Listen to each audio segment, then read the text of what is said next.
Hi gang, welcome to Mike on Monday, the West Ham show made on Monday by a bloke called Mike. Now we're going to take a look back over the last week at West Ham, but before we do that, let's have a look at this week's Hammers headlines. That way, let's go.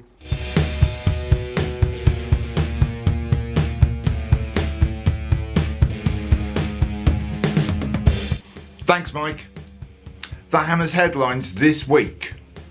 Marko Arnautovic thrashed in giant game of Connect 4. Manuel Pellegrini reveals safety plans for any further demonstrations at the London Stadium. And the first conversation that I had with David Sullivan and with Karen Brady, they convinced me that and they wanted me to be in front. Tragedy as West Ham transfer budget crushes Belgium tourist. And finally, doctors reveal Andy Carroll's solution to long-term injury woes. People with the same injuries that had amputations and were doing really well.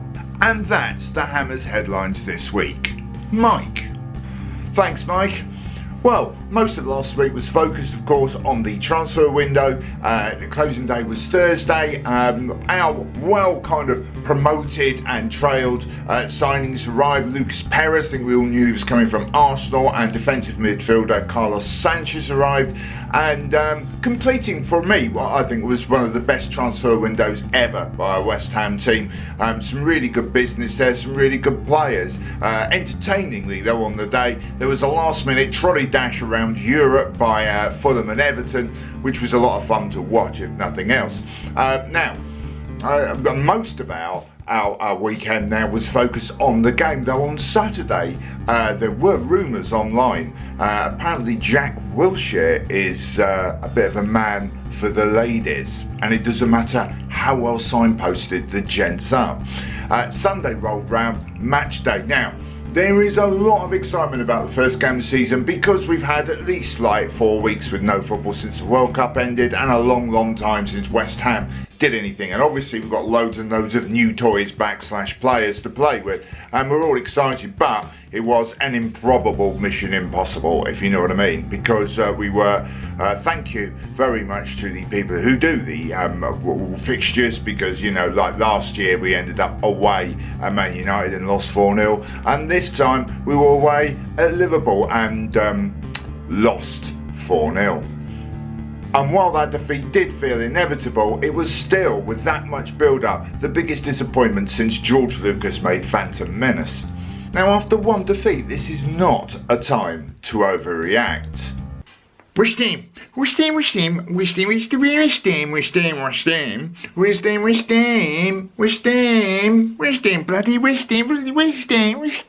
Hammers, West Ham. As I said last week, it's going to take quite a long time for these new players to knit into a team. It's going to take a while for them to gel. I don't really expect us to start playing really good football till maybe even the second half of the season, and we're going to have to take a few defeats on the way. For example, for me, Felipe Anderson still looks like someone who needs to adjust to the Premier League, though he doesn't look bad, and you thought he played all right.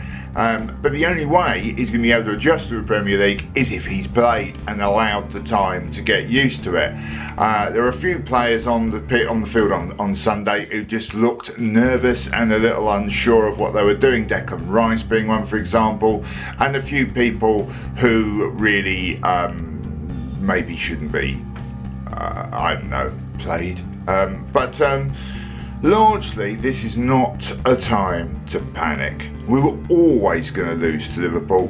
Many other teams will as well. But to have a quick look down, I'm not really going to do a review of the game, it's been done elsewhere online, but to have a quick look at what actually happened tactically in the game on Sunday, let's visit Mike at the Tactics Centre. Mike, what did you make of the game tactically speaking?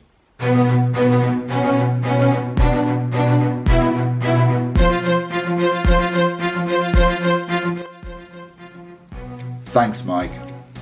Hi folks, welcome to the Tactics Centre.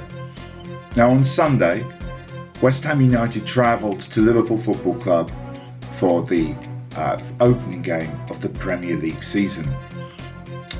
Jurgen Klopp's Liverpool frequently line up with a 4-3-3 shape, and Manuel Pellegrini decided to start the game mirroring that formation, with West Ham lined up in a 4-3-3. This means that we are left now with the individual abilities of the players to compensate and excel past their opposite number. The result of this was a savaging by the Liverpool front three, who emerged and attacked. We have Salah, Sané, who scored twice, and Firmino, who was instrumental in the win for Liverpool. They took on and really gave our defence and our midfield a proper mauling. It finished at Anfield, Liverpool 4, West Ham United 0. Back to Mike in the studio. Thanks, Mike. I think that says it all, really. It's all you need, tactically speaking, on that game, and West Ham in general. What an absolute genius Mike is. Now, despite the disappointment, I do think that there is a tendency with West Ham fans to get a bit over inner focus. So from more of a global perspective, I think it's time to look at things through the eyes of our special Moscow correspondent, Mikhail, and get some sort of bit of distance on the game in general and how West Ham are doing. Mikhail, can you hear me there in Moscow? Greetings from Moscow. Yes, and so, your ham of West was stuffed by the ball of liver. Do not worry, you will be back. Like our great Socialist Republic of Revolutionary Socialism, you will be back after he was exiled to hell, or as you call it, Belgium. Yes, and so, do not worry, it is not world that is ended. You will be back, not world that has ended. You have not been invaded by the Wehrmacht yet. Our Socialist Republic Superior League of Socialist Republic League Dreamers is started as well, much like your Premier League, but better, it is superior. You all want to know the scores? Yes, and so, I tell you, the results. Here are some now. St. Petersburg oppression 2. Red Star racists 2. CRAP Moscow 1. Blake's 7. And the game between Siberia Gulag and Handjob United could not be stopped. Yes, and so, greetings from Moscow. Thanks, Mikhail. That's our special Moscow correspondent, Mikhail. Giving us like a really, really good global, valuable perspective on where we're at the moment. Now, you guys are always brilliant at sending in questions. You can leave questions or comments below in the comment section, obviously, of this video. Or you can get hold of me through Twitter. You can tweet me on @WHUMike. That's my Twitter handle. Or just follow me under my own name, Mike Monero, on Facebook. Let's have a look at some of the questions you sent in this week, shall we? Let's go. It'll be that way.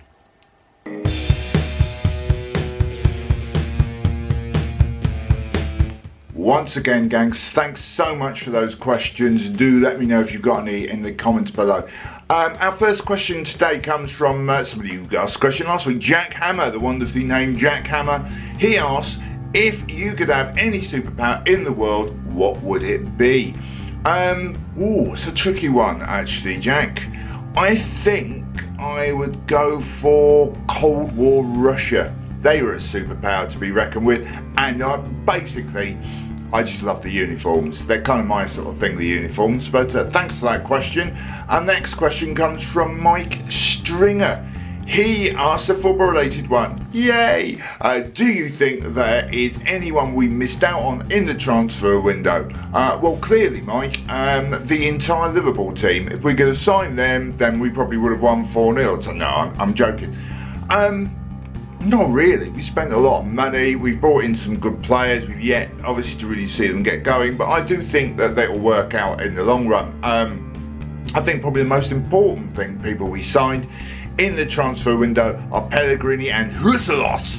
And because I just think they are going to have to change the mentality of the team. I think Manuel Pellegrini has quite possibly the hardest job in the world, changing the mentality into a winning mentality. When I say hardest job in the world, obviously not literally the hardest job in the world. That would be the bloke who does the pollen count. I mean, that's got to be a real nightmare job. But thanks for that question, Mike.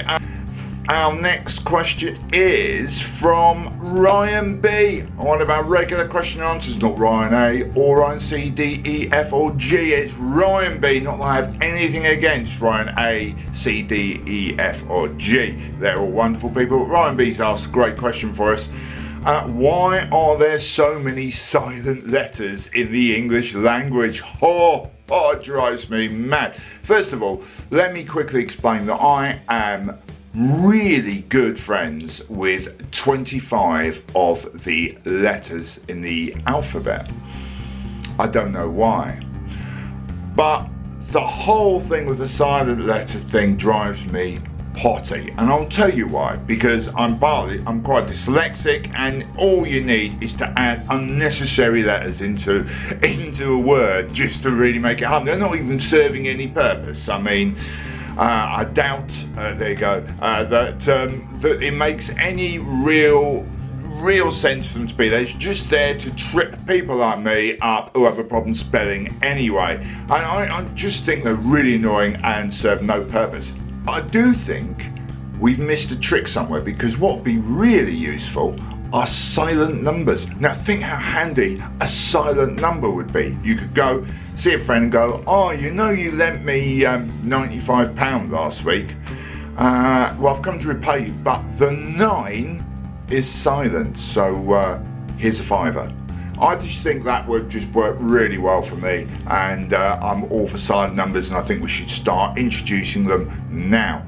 So thanks for all those questions. I say, if you've got any, at WHU Mike, follow me on Facebook, Mike Manera, and you could always just leave a comment below. If you have enjoyed the show, because we are wrapping up now, then do give it a thumbs up. Don't forget to subscribe to both the Hammers Chat channels, full of great content. And whoa, what we got coming up soon? We are home to Bournemouth, first home game of the season. For me, even more exciting than the away one that happened last week. And I suspect we're going to win that game. And I'm looking forward to some attacking football. And hopefully it'll work out. Now, I'm going to be at the game. I should be on the boats. If you don't know about the boats, do check out the Hammers Chat forum. I'll leave a link below. And do check out the boats if you've not been before. It's a great place to meet West Ham fans. They are literally a stone's throw. They don't start throwing stones, but you know what I mean, from the ground, and they're a great place to go. I should be there before and after. If you are on the boats, do come and say hi. I'm a friendly guy. I've met many Hammers fans from this on the boats. You come and say hi, Mike. I watch your show. You're rubbish. Stop doing it. Or words to those extent, and I'll ignore you. But no, do come and say hi. I'm a friendly guy. Or if you just see me at the ground, just come and say hello. I should be at the game, as I will be every game this season, and I'm really looking forward to it. Yay! Yeah, I'll see you then. Now, or I'll be back next week on Monday with my views on all things West Ham. So, until then, folks, don't forget, subscribe to both Hammers Chat channels, give it a thumbs up if you like the show. Any questions or comments, leave them below. And until next Monday, I'll see you then, you beautiful West Ham people. Come on, you Irons.